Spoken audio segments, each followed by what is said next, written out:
మీ గోపి సార్కు ఉన్న గొప్ప వరం ఒకటి, ఇప్పుడున్న జనరేషన్ కి అనుగుణంగా మాడిఫై అవుతూ తాను నేర్చుకుంటూ తాను బాగా డెవలప్ అయింది. నేను రాత్రిలో విన్సెంట్ చూసిన, నేను ఇంటికి పోయాను, నేను నైట్ నేను రాజు సార్ పోయినా, నేను అమ్మ పుస్తకాలు ఉన్నాయి ఈ నుంచి 6 దాకా ఉన్నాయి, మ్యాథ్స్ పుస్తకాలు 50 ఉన్నాయమ్మా. మ్యాథ్స్ పుస్తకాలు ఫస్ట్ చదవట్లేదు కాదు, అసలు ఆ ఆలోచన వచ్చి పుస్తకం కొనుక్కోవడం గొప్ప.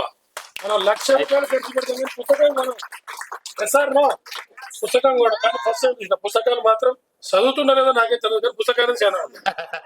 పుస్తకాలు మాత్రం అదేది మరి నార్త్ ఇండియన్ వాస్తవం ఏంటంటే ఇప్పుడు పోయి కూర్చున్న తర్వాత సెల్ఫ్ అంటే తెలుసు కదా అమెరికా జపాన్, అందులో ఇక్కడ నుండి పడితే అక్కడ పెట్టిండు. కామన్ గా అవన్నీ ఏంటి తోటే అన్ని అర్థమెటిక్ సంబంధించి ఉన్నాయి. నువ్వు పోటీ పరీక్షలు ప్రిపేర్ అయినప్పుడు ఏదైనా సాధించాలనుకున్నప్పుడు కామన్ గా ఏదో ఒక స్టాండర్డ్ బుక్ తీసుకుంటావు, ఒకటే ఉంటుంది నీ దగ్గర.